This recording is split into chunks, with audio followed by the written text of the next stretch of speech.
Welcome to the Boulder with Mulder show. I'm Noah Mulder, and today we have a lot to talk about.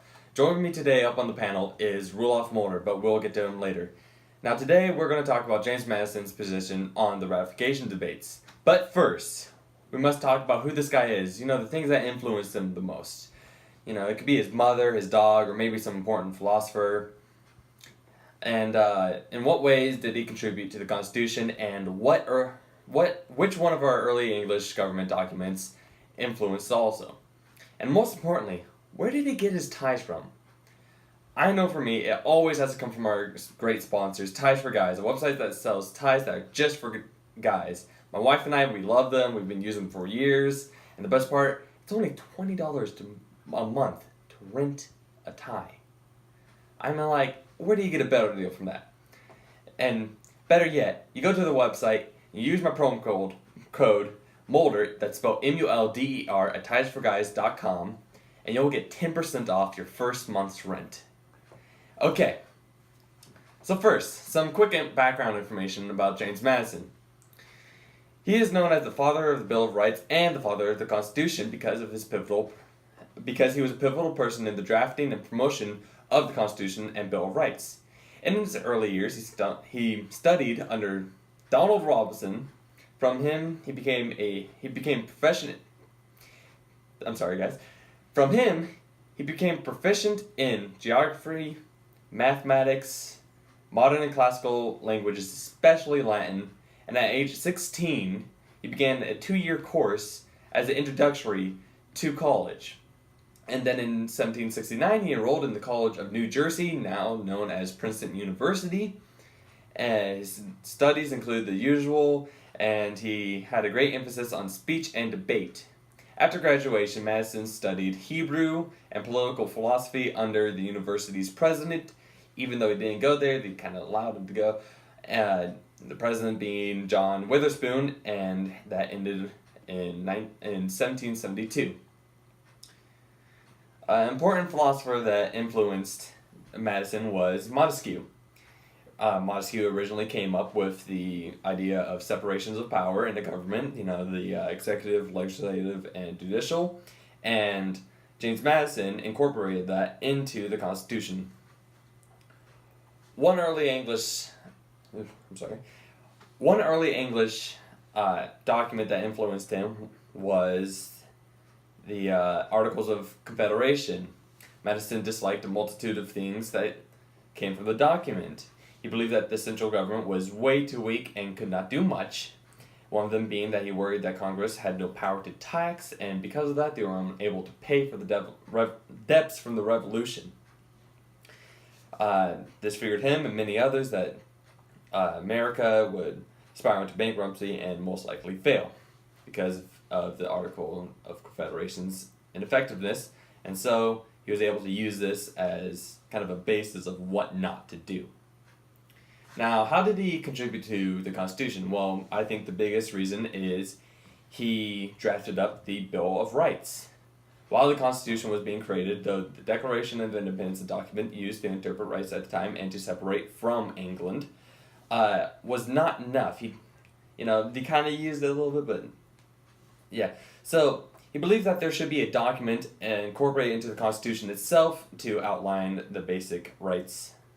So he proposed the Bill of Rights, which originally came with 20 rights, but later dwindled down to 10 rights, and actually some of them got recycled into other amendments later on.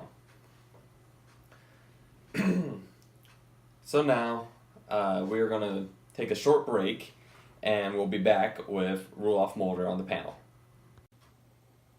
And now a word from our sponsor.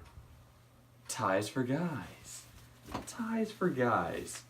Promo code Mulder. M-U-L-D-E-R. Welcome back. So now we have Rulof up on the panel. Hello, Rulof. How was your day? It was good. Great. Now let's talk about what everyone wants to hear. James Madison's position on the ratification of the Constitution. I know that I am for him, and I presume, Rulof, that you are against him. Yes, I am. almost as if it were set up. So, if I were to have to attribute myself to maybe another person from James Madison's time, it's got to be his opponent, Patrick Henry. You know, the give me liberty or give me death guy? Ah, yes, true. I do know who he is. Yes, he was a cautious man about what the government was and is to become, and he believed that rushing the document could lead to some failure or some loophole that could result in all of our rights being taken away. And, he wondered, what about we the people? Why not we the states? Because wasn't it the states that gave the people the right to say stuff in the government?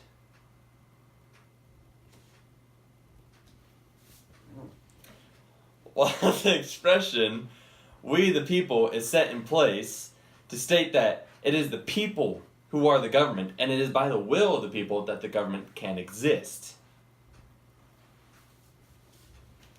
Okay, and I guess I see what you mean.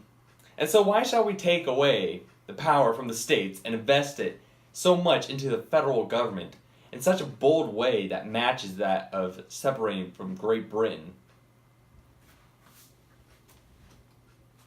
Well, he always thought the main principal question when talking about the Constitution and how to form our government was, should be federal or consolidated government form. And he believed, as so do I, and it should be a mix of the two. Naturally, a government cannot stand with one or the other. You must have, at least our form, you must have a state and you must have a federal. And it was finding a balance to naturally make these work. I see what you're trying to say here, but I see it more as leaning government rather than a mix today. Well, can you give me an example of what you mean by that? So, an example is, why should the federal government determine our rights? Why can't it just be left up to the states, where the situations are different and it's not the same all around? Well, the reason being is we need a strong base from all of our rights to come from. And rather than leaving it up to state by state, we have all the states agree on it. And I just realized, sorry, that's all the time we have for today. Thank you for joining me and discussing the ratification. This has been Noel Mulder on the Boulder with Mulder Show. See you next time.